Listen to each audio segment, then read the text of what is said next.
Konnichiwa दोस्तों, पूरे 1 महीने बाद हम वापस से आ चुके हैं रीजीरो के कुछ और नए एपिसोड के साथ। तो बिना किसी देरी के चलिए शुरू करते हैं।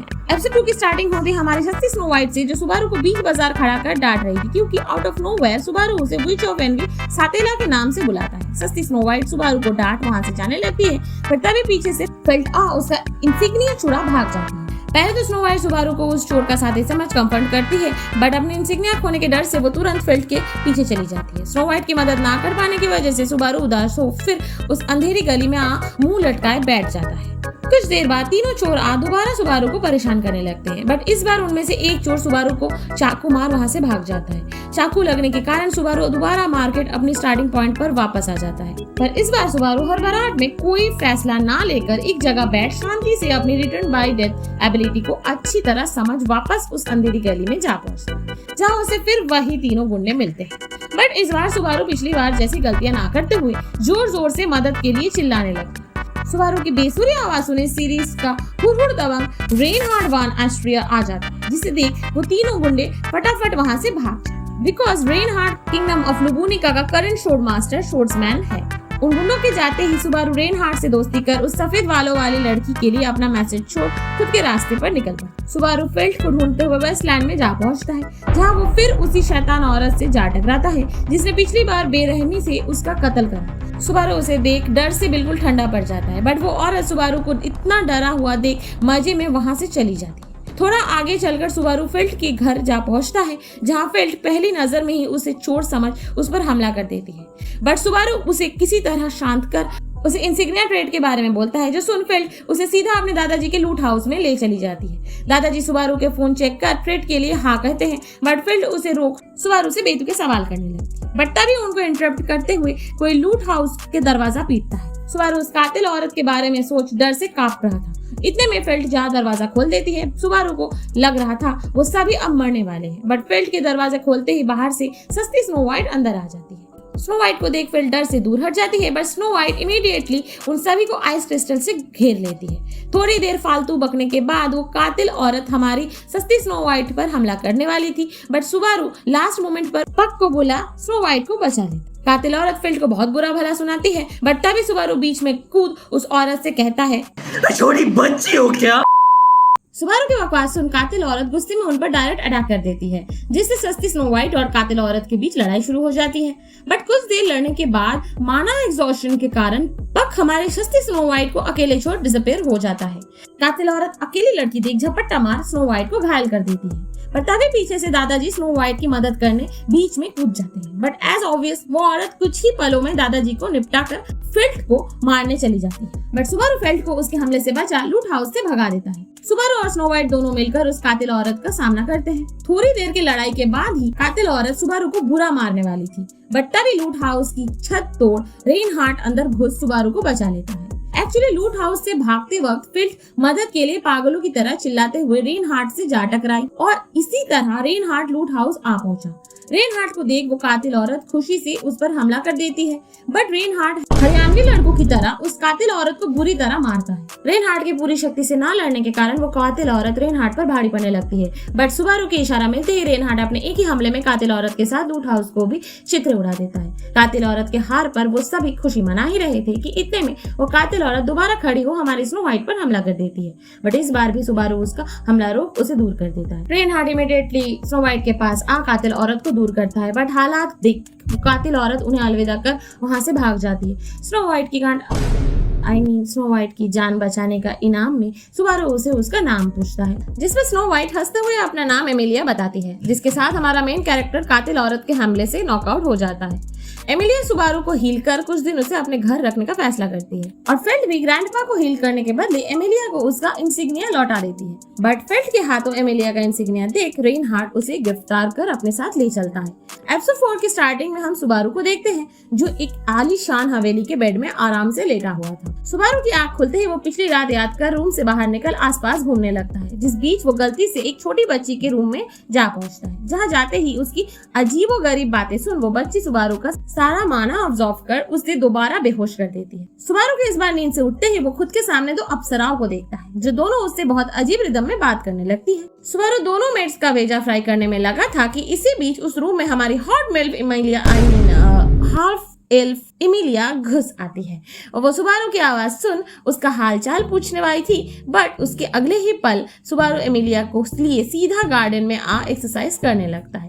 इमिलिया, सुबारू और पक आपस में थोड़ा अच्छा वक्त बिताते हैं, बट तभी वहाँ दोनों मेट्स आ उन्हें मेंशन ओनर लॉर्ड रोजवॉल के अराइवल की खबर दे देती है। रोजवॉल का नाम सुन सभी डाइनिंग टेबल पर आ लंच करते हुए थोड़ी बातचीत करते हैं। इस बीच सुबारू इमिलिया का इंसिग्निया उसे सुरक्षित वापस लौट आने के इनाम पर रोजवॉल से उसके मेंशन में एक नौकरी की मांग करता है। सुबारू की इस बात पर रोजवॉल उसे काम पर तो रख लेती है, बट काम करते करते सुबारू का तेल निकल जाता है। रात के वक्त हम रोजवाल को देखते हैं जो सेकंड मेड राम को अपने गोद में बैठा सुबारू के बारे में पूछताछ कर रहा होता है। दूसरी तरफ गार्डन में फूलों के बीच सुबारू एमिलिया के साथ रोमांटिक बातें करते हुए उसे अपने साथ डेट के लिए चलने को मना लेता है। सुबारू कमरे में वापस आ एमिलिया के साथ डेट के बारे में सोचते हुए शर्मा कर सो जाता है, बट अगले दिन वो नहीं उठा और आई कैन से उठता तो है बट गलत टाइमलाइन में। सुबारू नींद से उस वक्त उठता है जब उसने पहली बार रोजवाल मेंशन को देखा था, मतलब सुबारू को कल रात नींद में ही किसी ने मार डाला था। सुबारू अपनी मौत के डर से बिस्तर से उठ सीधा लाइब्रेरी में रोने लगता है, पर उसे वहाँ पता चलता है कि किसी तरह बीट्रिस उसे अभी तक पहचानती है। एक्चुअली सुबारू ने इस बार जब रिस्टार्ट करा था तब वो उस वक्त उठा जब बीट्रिस ने उसका माना अब्सॉर्ब कर उसे बेहोश कर दिया था। बीट्रिस के साथ अपना मन हल्का कर सुबारू एमिलिया से जा मिलता है। एमिलिया से बात खत्म कर सुबारू रोजवाल मेंशन में अपने अभी तक के सभी काम फिर दोहराता है, बट कुछ एक्सीडेंटल चेंजेस के कारण इस बार राम उसे पहली रात से ही ट्यूशन पढ़ाने लगती है, बिकॉज सुबारू को इस मैजिकल वर्ल्ड की भाषा नहीं आती थी। सुबारू अपनी नई मेंशन यूनिफॉर्म पहन रेम के साथ विलेज एरिया शॉप में घर की ग्रोसरी का सामान लेने आता है, बट कुछ वक्त के अंदर ही सुबारू रेम को भूल गांव के छोटे बच्चों के साथ खेलने लगता है। सुबारू हर रोज की तरह आज भी अपना सारा काम खत्म कर पढ़ने बैठा था, बट आज रेम एंड राम के अवेलेबल न होने के कारण आज उसे hot milf Emilia half elf Emilia Subaru को पढ़ाने आई थी। एमिलिया को देख बिल्कुल और आई से एमिलिया बिल्कुल तुम लोगों की तरह ही सुबारू का भी ध्यान नहीं लग रहा था, जिस कारण वो एमिलिया से बात कर कल उसे अपने साथ डेट पे चलने को मना लेता। पढ़ाई खत्म कर सुबारू चेयर पे बैठा सारी रात उस कातिल को पकड़ने के फिराक पे रहता है, बट कुछ वक्त बाद अचानक सुबारू खून की उल्टियां करने लगता है। सुबारू ऐसी बुरी हालत में ही मेंशन के दूसरे लोगों से मदद मांगने जाता है, बट तभी उसके पीछे से कुछ भारी चेन सी आवाज आती है, जिसके साथ सुबारू का एक हाथ और एक गोटा अलग हो जाता है। दोबारा मारा जाता है। एपिसोड 6 की शुरुआत में हम नात्सुकी सुबारू को देखते हैं जो नींद से उठने के बाद लाइब्रेरी में जा बीट्रिस के चारों तरफ घूमते हुए कल रात की सारी बातें याद कर रहा हो, बट कुछ पलों के अंदर ही बीट्रिस सुबारू से इरिटेट हो उसे उड़ा देती और लिटरली उड़ा ही देती है, जिसके बाद पग भी कोई कसर ना छोड़ते हुए सुबारू को अच्छी तरह धो डालता है। एमिलिया से थोड़ी मीठी बात कर सुबारू वापस से रोजवाल के पास अपनी वही मांग रखता है, बट इस बार सुबारू एज अ सर्वेंट नहीं बल्कि एज अ गेस्ट रहने की मांग करता है, जिससे उसे अपने कातिल को ढूंढने के वक्त मिल सके। सुबारू पूरा दिन अपनी छानबीन में लगा रहता है, बट उसे सिवाय निराशा के कुछ नहीं मिलता। सुबारू थक कर कमरे में आ अपनी पढ़ाई में लग जाता है, बट तभी उसके कमरे में राम आ उसे दोस्ती कर लेती है। दोनों अपने बीच थोड़े गप्पे लड़ाते हैं, पर इसी बीच सुबारू राम को 2 रेड एंड ब्लू ऑगस्ट की कहानी सुनाता है, जो उसे कुछ खास पसंद नहीं आती और वो नाराज हो फिर अपने काम पर चली जाती। अगले दिन सुबह सुबारू अपना बोरिया बिस्तर बाद मेंशन से निकल जाता है ताकि वो इस बार अपने कातिल को रंगे हाथों पकड़ सके। सुबारू रोजवाल मेंशन से निकल नजदीकी पहाड़ी पे जा अपना बसेरा बना इंतजार करने लगता है। दिन बीतता है, दोपहर बीतती है, बट शाम होते ही पीछे से कोई सुबारू पर हमला कर देता है। थोड़ी चोट खा सुबारू उस कातिल का हथियार रोक देता है, जिससे कोई चारा ना बचते हुए सुबारू की कातिल अपना फेस रिवील करती है, बट इस कातिल का चेहरा देख सुबारू के होश उड़ जाते हैं, बिकॉज ये और कोई नहीं बल्कि रोजवाल मेंशन की फर्स्ट मेड रेम थी। सुबारू रेम को देख हैरान हो उसे सवाल करने लगता है, बट रेम की बकवास सुन सुबारू उसे धक्का देकर निकल जाता है। सुबारू मौत के डर से पागलों की तरह भागते रहता है, बट जल्दी रेम अपने विंड ब्लेड मैजिक से सुबारू का एक पैर काट उससे पूछताछ करने लगती है, बट सुबारू की उसकी बहन राम का जिक्र करते ही रेम तुरंत सुबारू का विमल पान मसाला बाहर निकाल देती है। सुबारू के दोबारा बिस्तर से उठते ही उसकी नजर राम और रेम पर पड़ जाती है, जिन्हें देख वो खौफ में चिल्ला उठता है। एमिलिया सुबारू के पास आ उसकी देखभाल करने लगती है, जो देख सुबारू भी अब एमिलिया को अपने रिटर्न बाय डेथ एबिलिटी के बारे में बताने का फैसला करता है, बट कुछ बोलने से पहले ही अचानक समय रुक जाता है और और उसके पीछे से विच ऑफ एनवी अपने 2 हाथ बढ़ाकर सुबारू का पकड़ लेती है, दिल। सुबारू का दिल पकड़ के दबाने लगती है ताकि सुबारू किसी और को रिटर्न बाय डेथ की बात ना बता सके। दोपहर के वक्त एमिलिया और पक के मनाने पर बीट्रिस आकर सुबारू से बात करने जाती है, बट सुबारू उसे कुछ ठीक से ना समझाते हुए उसे अपने साथ कॉन्ट्रैक्ट में बांध लेता है, जिसके चलते सुबारू की सेफ्टी बीट्रिस के ऊपर रहेगी। अगले दिन सुबह सुबारू की नींद खुलती है बीट्रिस के एक जोरदार लात। कॉन्ट्रैक्ट के मुताबिक बीट्रिस आज पूरा दिन सुबारू को अपने साथ ही रखती है। रोजवाल मेंशन में 5वीं सुबह देख सुबारू खुशी से पागल हो चुका, बट तभी पीछे से एमिलिया उसे रेम के पास लेके जाती है, जो कल रात कमजोरी के कारण मारी गई। राम गुस्से में सुबारू से रेम की मौत का सवाल करने लगती है, बट सुबारू के अपनी आरबीडी एबिलिटी के कारण उसे कुछ नहीं बोल पाता। सुबारू की खामोशी पर रोजवाल और राम दोनों उस पर हमला कर देते हैं, बट कॉन्ट्रैक्ट के मुताबिक बीट्रिस उसे कुछ नहीं होने देती। सुबारू लड़ाई के बीच मेंशन से भाग जाता है। सुबारू उन सब से दूर अकेले बिल्कुल परेशान हो चुका था। वो दोबारा सब कुछ शुरू करना चाहता था, पर मौत के डर से वो ऐसा नहीं कर पाता। बीट्रिस को उसे ढूंढने में शाम हो जाती है। बीट्रिस सुबारू को चैन की नींद सुलाने का वादा कर उसका हाथ थाम लेती है, बट उसका हाथ देख सुबारू को समझ आ जाता है कि उस रात रेम और राम ने ही नींद में उसका हाथ पकड़ा था ताकि सुबारू को तकलीफ ना हो, और इसी कारण रेम मर गई थी। दूसरी तरफ राम सुबारू को मारने यहाँ तक पहुँच जाती है। कॉन्ट्रैक्ट के मुताबिक बीट्रिस फिर से सुबारू को बचाने लगती है, बट सुबारू उसे रोक राम से रेम को बचाने का वादा कर दोनों के सामने पहाड़ी से कूद जाता है ताकि वो सब कुछ दोबारा ठीक कर सके। इस बार आँख खुलते ही सुबारू पूरे होश से दोनों मेड्स और एमिलिया से मिल सीधा घर के कामों में लग जाता है ताकि वो इस बार दोनों मेड्स का भरोसा जीत सके। सुबारू सारा काम खत्म कर थका हारा गार्डन में लेट जाता है। तभी वहाँ एमिलिया और पक उसे मैजिक एट्रीब्यूट्स के बारे में बताते और सिखाते हैं। पक के साथ चमक मैजिक सीख सुबारू वापस अपने काम पर लग जाता है, बट इस बार भी रेम को उस पर शक होने लगता है। दूसरी तरफ एमिलिया सुबारू को इतना प्रेशर लेता देख समझ चुकी थी कि वो अपने अंदर ही अंदर कुछ छुपा रहा है। सुबारू पूरे दिन मेहनत कर अंदर से थक जाता है। वो वॉशरूम से निकल वापस काम पर जाने वाला था, तभी उसके पीछे एमिलिया उसे अपने बेडरूम में ले चलती है। सुबारू को कुछ समझ नहीं आ रहा था। इतने में ही एमिलिया उसे अपने गोद में सुला लेती है। सुबारू अभी तक हैरान एमिलिया के गोद में पड़ा था। इतने में एमिलिया उसे पूछती है, बहुत दर्द हुआ होगा ना?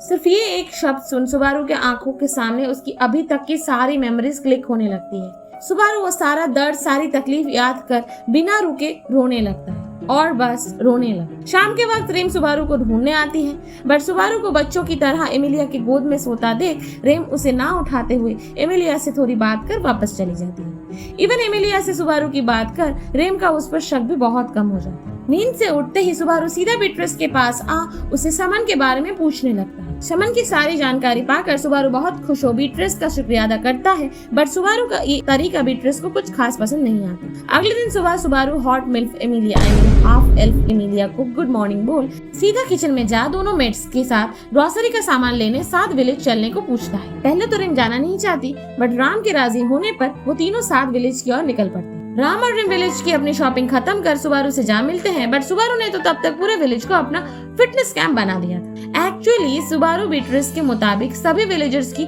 छुई हुई जगहों को याद कर रहा था ताकि वो ढूंढ सके कि आखिर उसे श्राप किसने दिया था। राम, रेम और सुबारू अब मेंशन के रास्ते बढ़ने वाले थे, तभी एक छोटी बच्ची सुबारू से उसके साथ चलने की रिक्वेस्ट करती है। सुबारू और दोनों मेट्स उस बच्ची का पीछा करते हुए विलेज फेंस एरिया में जा पहुंचते हैं, जहां वो सभी बच्चे एक छोटे पप्पी के साथ खेल रहे थे। सुबारू भी उस पप्पी से दोस्ती करने जाता है, बट वो पप्पी सुबारू का हाथ काट खाता है। तीनों ग्रोसरी का सामान लेकर घर आ पहुंचते हैं, तभी रोजवाल उन्हें घर का ध्यान रखने को बोल अपने किसी जरूरी काम से बाहर चला जाए। प्लान के मुताबिक सुबारू वापस बीट्रिस से मिल उस श्राप की जांच करता है, बट सुबारू के पैरों तले जमीन खिसक जाती है जब उसे पता चलता है कि उसे श्राप किसी गांव वाले ने नहीं बल्कि उस छोटे पप्पी ने दिया था जिसे वो सुबह खेल रहा था। सुबारू बाहर राम एंड रेम को पूरा माजरा समझाता है, जो सुन राम रेम को सुबारू के साथ विलेज में मदद के लिए भेज देती है। पहले तो राम गांव वालों की मदद नहीं करना चाहती थी, बट हमारे सुबारू भाई के सामने कोई बोल सकता है क्या? सुबारू और रेम बच्चों की तलाश में विलेज बैरियर क्रॉस कर बाहर चले जाते हैं, जहां उन्हें एक ओपन ग्राउंड में सभी बच्चे लेटे हुए मिलते हैं सिवाय एक बच्ची के। सुबारू रेम को घायल बच्चों के साथ छोड़ अकेले खोई बच्ची को ढूंढने चला जाता है। थोड़ी ही दूरी में उसे वो बच्ची तो मिल जाती है, बट कुछ जंगली मावीस उसे चारों तरफ से घेर लेते हैं। सभी उर्फ सुबारू को निशाना बना उस पर टूट पड़ते हैं, बट लास्ट मोमेंट पे रेम उन सबको बीच में से फाड़ डालती है। माँ बीस्ट का इतना बड़ा झुंड देख रेम और सुबारू वापस गांव की तरफ भागते हैं, बट वो छोटा पपी अपने लैंडस्लाइड मैजिक से रेम को घायल कर देता है। सुबारू रेम को बचाने उन सभी माँ बीस्ट के खिलाफ अकेले कूद पड़ता है, पर तभी अचानक रेम अनकॉन्शियसली उठ खड़ी होती है। रेम के माथे से एक सिंगल हॉर्न बाहर आता है, जिससे उसे massive amount of power and speed मिल जाती है। रेम अकेले उन सभी माँ बीस्ट को ब्रूटली मारती रहती है, जिस बीच कुछ माँ बीस्ट उस पर ऊपर से हमला कर देते हैं, पर उनके रेम को कुछ करने से पहले ही सुबारू रेम को धकेल खुद बीच में आ जाता है। रेम हड़बड़ाहट में उन सब भेड़ियों को मार सुबारू के पास आती है, पर तब तक सुबारू अपने सेंस खो देता है। और इसी के साथ रीज़ीरो सीजन 1 का एपिसोड 9 यही खत्म होता है दोस्तों। अगर आपको ये वीडियो अच्छी लगी हो तो लाइक करें, चैनल पे नए हो तो सब्सक्राइब करके याद से बेल आइकन दबा देना। मिलते हैं आपसे एक ऐसी नेक्स्ट वीडियो में, तब तक के लिए बाय बाय, अलविदा और सायोनारा।